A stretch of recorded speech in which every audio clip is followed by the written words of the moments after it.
Oh well guys, a bit of a late start this morning, but it's okay. The dogs have a wee run. And I'll say late start, it is a late start because I'm on farm at 8:53. We're going to get these ewe lambs in, but I've fixed my problems with uploading videos, I think. Completely uninstalled CapCut last night, and then went and completely uninstalled or deleted all of the folders associated with it, and I freed up 415 gigabytes of space, and it's like, wow. Okay, now for some reason CapCut won't let me upload a video bigger than 4 gigabytes. If anyone knows how to change that, because that's come out of the blue, that'd be real handy if you let me know. It always used to, but I can save it to my computer or an external hard drive that I bought. It's 4 terabytes, and then upload to YouTube directly from that. So that's working at the moment. So fingers crossed we're back on board. Yeah, anyway, we will get this gate shut, get these dogs up, go get those lambs over there into the yards, and give them this fancy expensive drench, and fingers crossed on that we knock a fair bit of resistance out. Not that I think we have any, but fingers crossed. Ah, bloody good.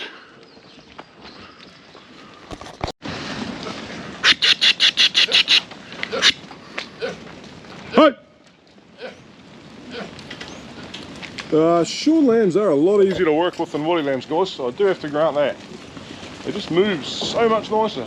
However, at $6.50 a head or something to share them, yeah, it's not worth sharing them just for the ease of working with.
There they go, back to the paddock. They're going back to where they were just for now. They can have those 3 paddocks together. I wasn't going to, but really want to take advantage of today to get some fertilizer spread, as in pretty much everything that's there. So, shut up, have a coffee, let them wander over, go shut the gate behind them, and then we will get into it actually. No, I might go shift them off to right now while I'm waiting on them, and I'll go chase them away, then have a coffee, and then we'll go get into fertilizer. Bloody quiet cattle. Still right, still right. Sit, while I go still, while I go still. See if we can get these guys out of the road, because they just love to stand in the gateway. Right. Hold it. Good girl. And again.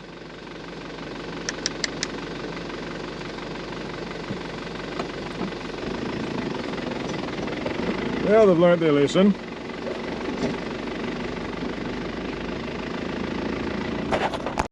No! Stay there, dickheads. I mean, they have a pretty good life. They don't have to worry about anything at all. All their food is provided for them. They're not even scared of the dog. Is the dog scared of them? Still, hold it.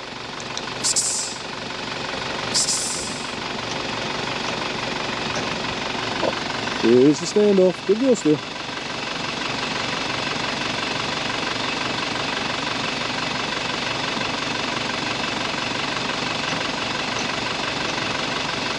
Right, will I go still? Will I go? Will I go still? Good girl.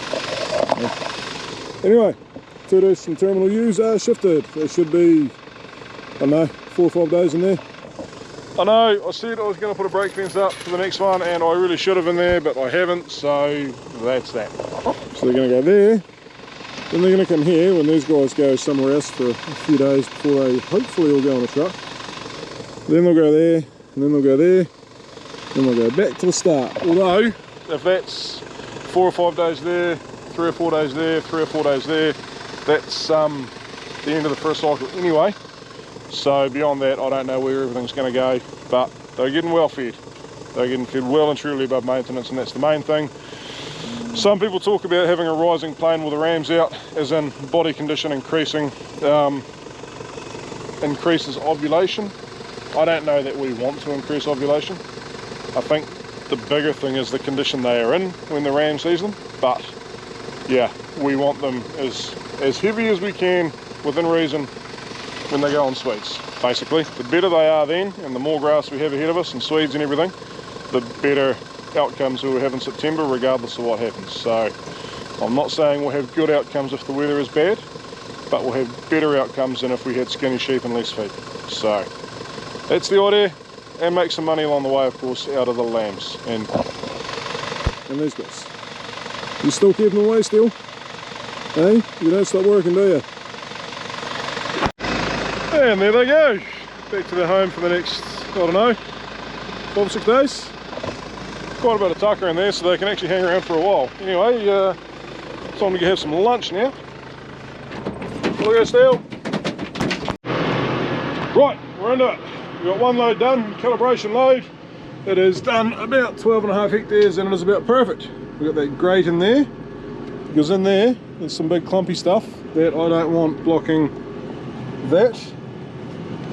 We must have that set about right. I'm aiming for about 370, 380 kgs to the hectare. Yeah, let's load her up.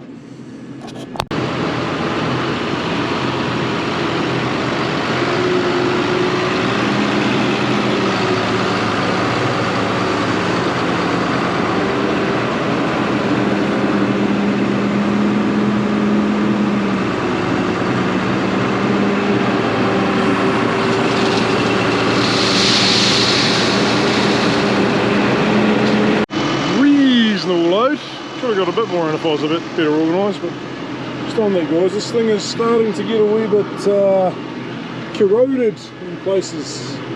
It's going to need some treatment this winter, and at some point it's going to need a trip to the engineers to get some serious yeah, look at that.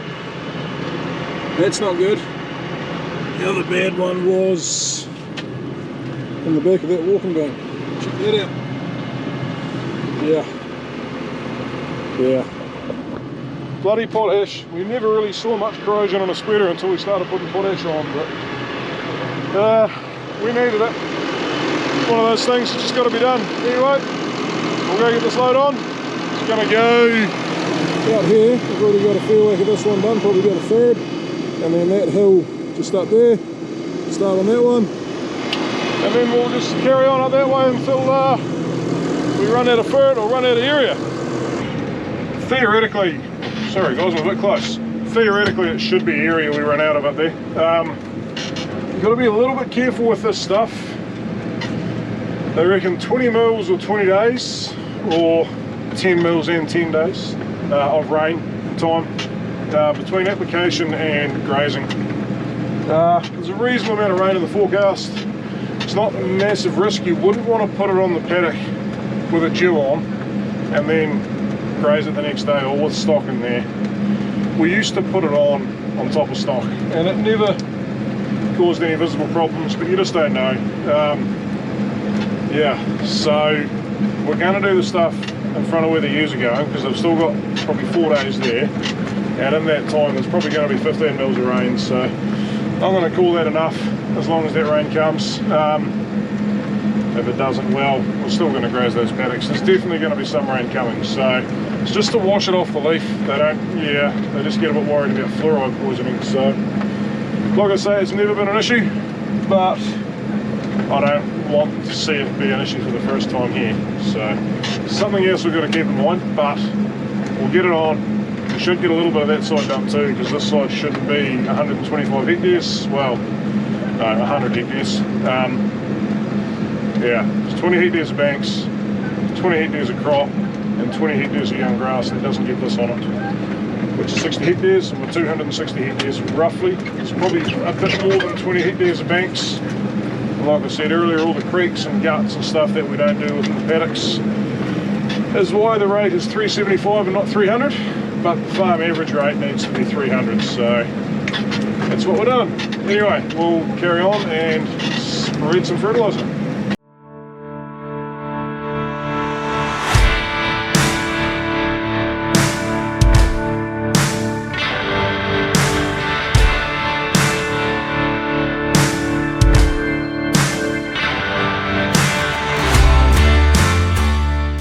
Well, there we go, guys. That took 12 minutes to do roughly, call it 6 hectares, near enough too. So 25-30 hectares an hour when we're going. However, we spent well over half our time travelling on this job, and that was on a flat paddock, not a hill one, so I was doing 18 k's an hour the whole time.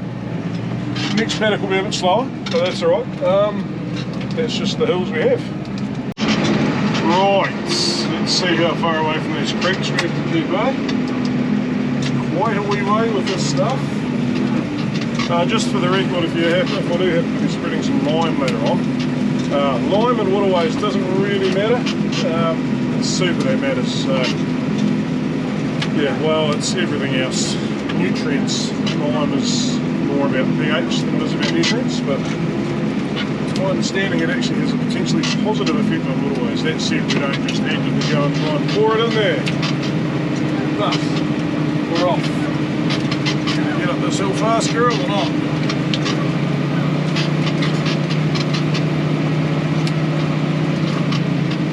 It's one of the few jobs on this farm where this tractor actually works very hard.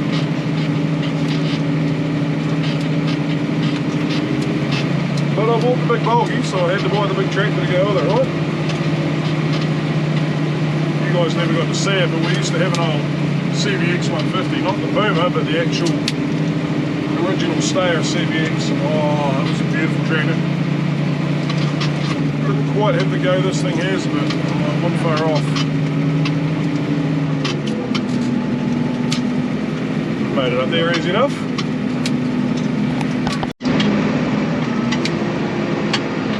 Hills to do here. Keep up around here a little bit. Let's hope this whole thing doesn't slide down the hill, because that could get ugly.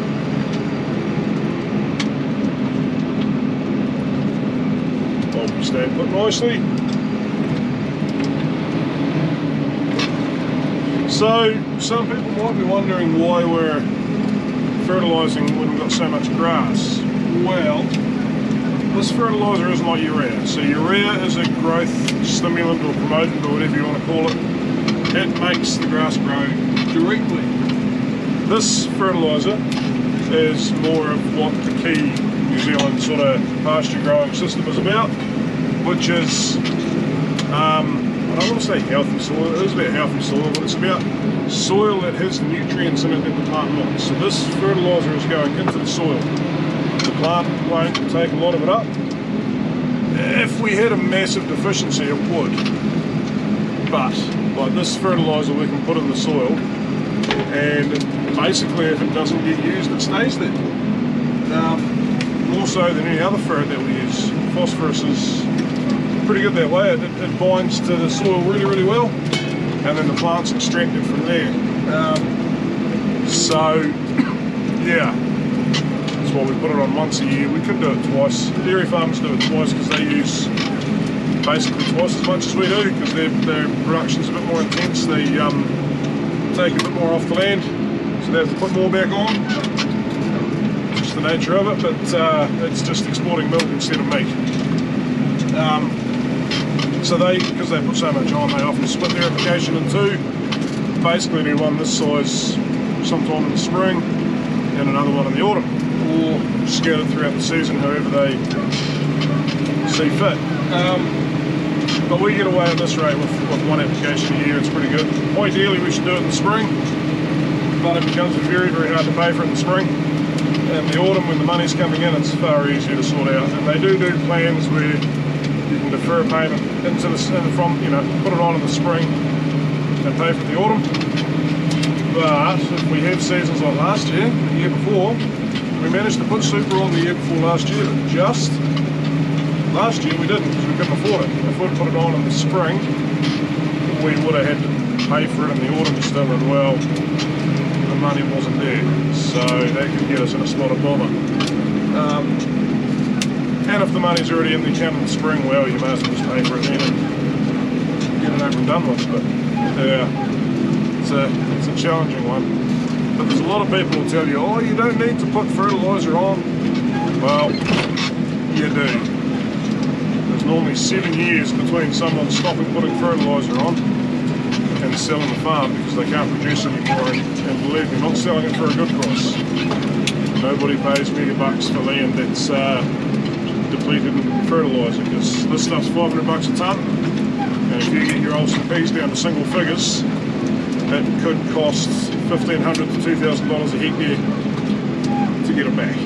So yeah, we want to keep it right.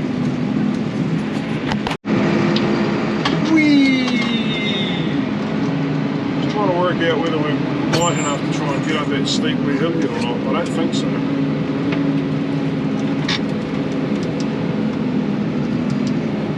Last time I thought I was light enough to do something like that. I wasn't, and well, you might just see that later in the video. Closest I've been to needing a change of undies in a long time. So that just to the right's the bit I'm talking about. So the spread is off currently because we've done this bit. I want to scoot up there at some point. I think we'll do another lap or two first. Also makes a horrible mess that won't disappear until next spring as well. So I won't get too carried away.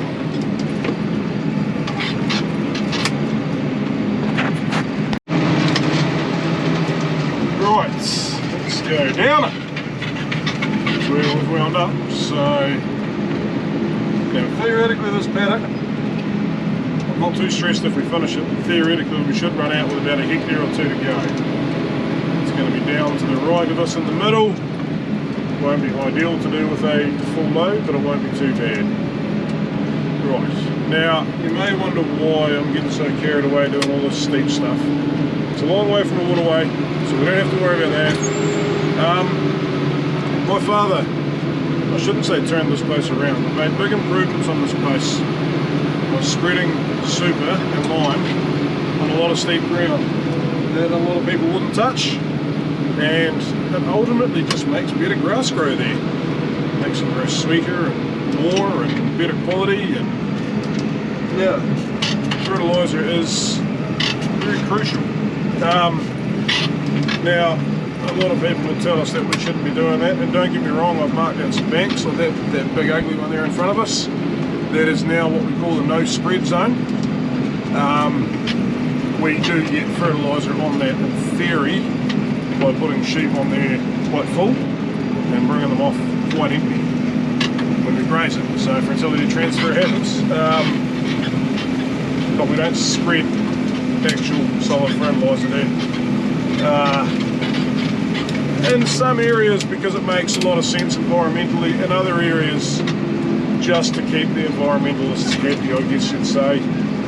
But what I do, like I touched on before, so the fertiliser that would have gone on that now goes on these paddocks. So we're still putting the same amount of fertiliser on because we have to grow grass, right? We don't want to be going backwards in fertility, because then we're going backwards in production. Depending on the price of super, that most likely means going backwards in profitability and animal health and lots of other things. So, yeah, I do still push it in a lot of areas, especially if they're a long way from a creek or a river. We've only got one river. And that's just basically to keep going what my father and my uncle to a fair degree as well, what they created on this place. Something that I think is worth protecting. Like, yeah, they've made those banks grow a lot nicer than they were at the time in other places, on other farms, and it certainly helps us with farming. So, and it's fun. I will be honest, it is good fun driving these big tractors around that steep ground. It's amazing that he did it with a little 5610 and a 2.5 ton or 3 ton sandbog. Did it exceptionally well, mixing super and lime together and just doing it once. But we're a bit more technical now because we've got gear to do it a bit faster. But what they did was pretty bloody amazing back in the day. So yeah, that's why we push the steep stuff quite hard.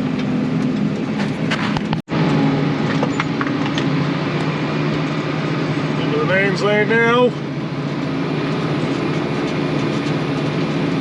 One more bit beside me, I'm not sure if I'm going to do it. I'm pretty sure I am.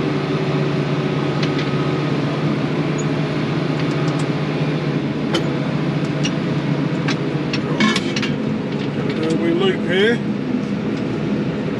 so we can, I've already done all this stuff down here, but yeah, have a look over this other side of this wee creek. Up there. That bit.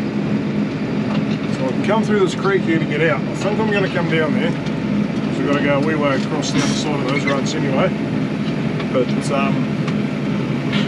yeah, once bitten, twice shy there. Anyway, do this one wee bit that we normally do. How far up can we go? I don't actually know that we can go that far up, because we've got to head out. Oh, we pull up there, girl. No, it's just getting silly. Right. Just remember, she won't go over with these jewels on. She might go for a big slide somewhere like that. Front end is not biting too well there. Sledging away a bit, but that's expected. It is April. There we go. Got a bit more super on, a bit more area. Nice sneak out here. Just turn the spreader off there. Turn it back on for a wee bit. Just keep away from the creek. About there, we'll turn her off and then we can go further over.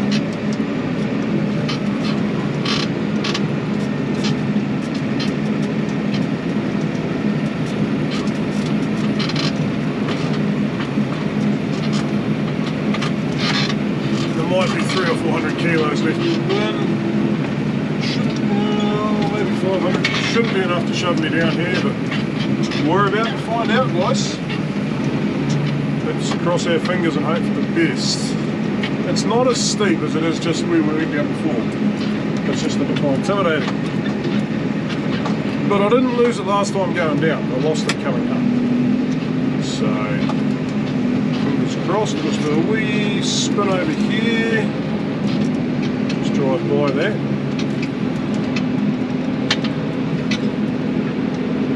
and then drive over the edge. Now this tractor has auto diff lock, and I normally don't use autos, but the beauty of auto in this is that if I touch the brakes and auto diff lock, the diff lock doesn't kick out.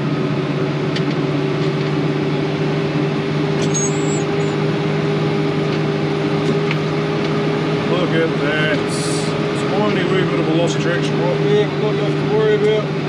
Diff lock's out, turn around here.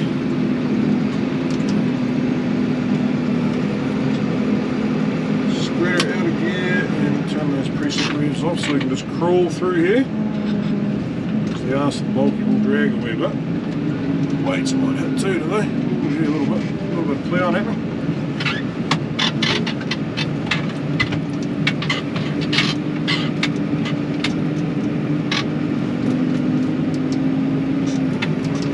We're out, we're safe. Right, seeing as there's still dirt in the bin, we will just give it another blow along here because it didn't get anything last year.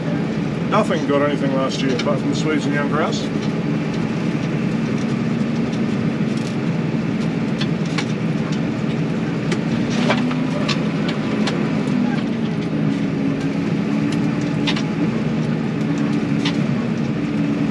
Spreader is off. Down here we go.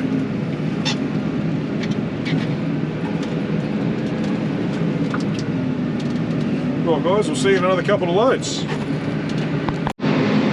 This is a good wee bit of fun. Don't let go, big girl, don't let go.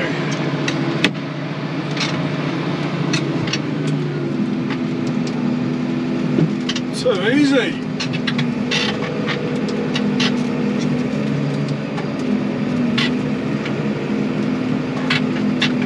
Ideal.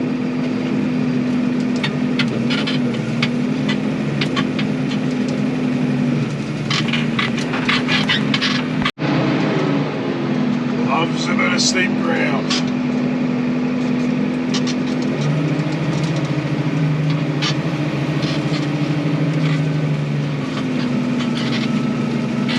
Gotta decide if I can get up around there at some point. I don't think I will right now. But next year we might get a good hit up there. How far up here can we go? Go a bit further with the spreader than we can with the nose. I don't think we'll try to get up there. Side a little on here.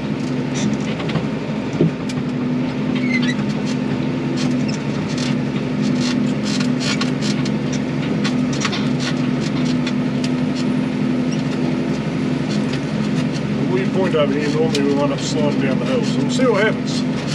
This rough grass and drier conditions will be helping, though. Nose is going there, right there. No, we're holding on a bit. Well, that could have been a lot worse, I've got to admit.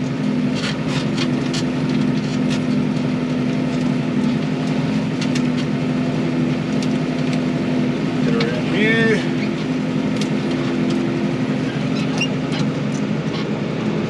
Bloody good. Whee!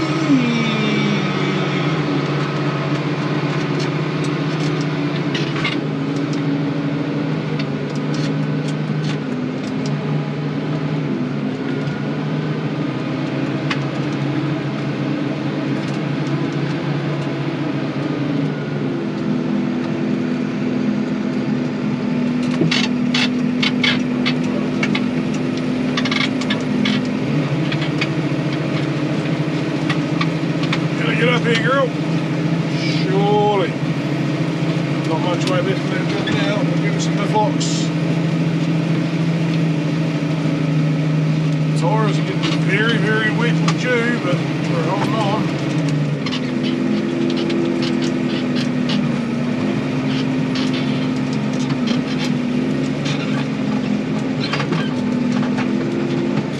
It's quite nice just cutting these wee bits out when there's not much left in the bin.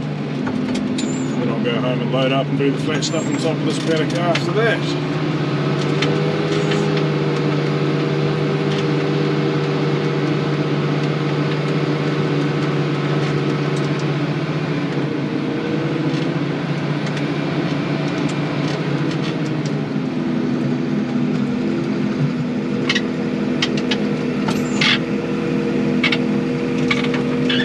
Up we go, girl.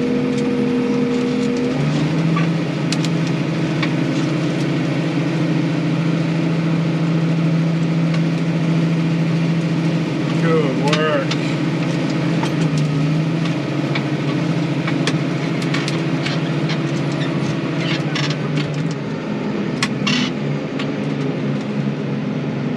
Quickly run down here and get this steep bit. Just 2 more loads to go.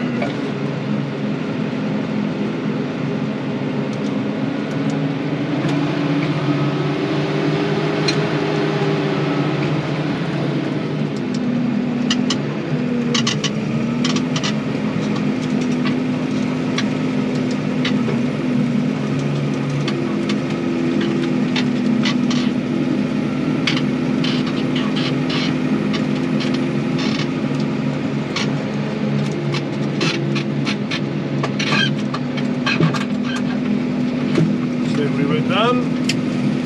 Just go around the edge until she's gone.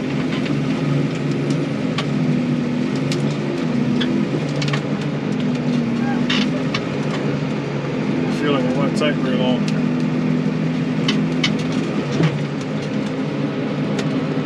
Right there, bloody hell. Full girl.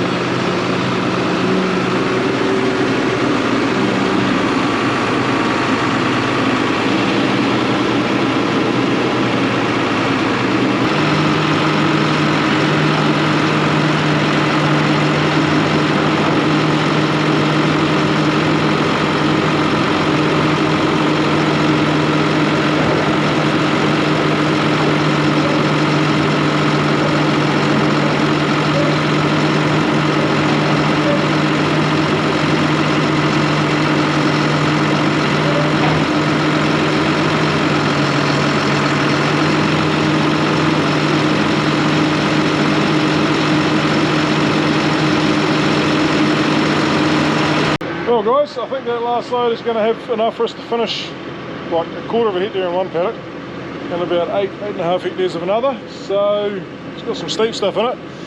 Get the flat stuff worked off first. Then go tackle the steep and the dew. We'll just see how far we go. There's a creek at the bottom, so we don't have to get too carried away. But that is load number 6, and yeah, she's not a full one, but it ain't bad. So we must be doing about 5 and a bit tons a load, which is pretty good going if you ask me.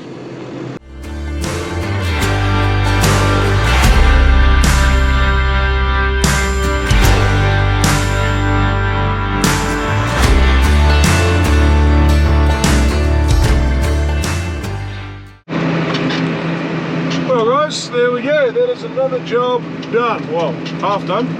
Half the maintenance fertilizer is on. Worked out about bang on where I thought it should. Well, within reason. Covered about 80 odd hectares of actual area that we've covered. There's all the creeks and that in it. Should add up to about 100, and I reckon I've got about another 80 to go. We miss out camp spots and stuff as well on tops of the hill where the sheep do like to congregate because they carry all the fertility there. But seems to be working out about right. So we'll bring on the next lot. Today is Saturday before Easter, so as in it's Easter Sunday tomorrow. I've only got 2 working days next week. Well, the country is, because we've got our Anzac Day, which nobody begrudges, that's for sure. Is on Friday, so we've got Easter Monday, Easter Tuesday, and Friday is holidays. Yeah, so we probably won't get it this next week. We might, who knows. If not, we'll definitely get it the week after, and hopefully the weather's good for that. Although we've done all the gnarly stuff now anyway, so yeah. Righto guys, I think we'll leave it there. Catch you next time.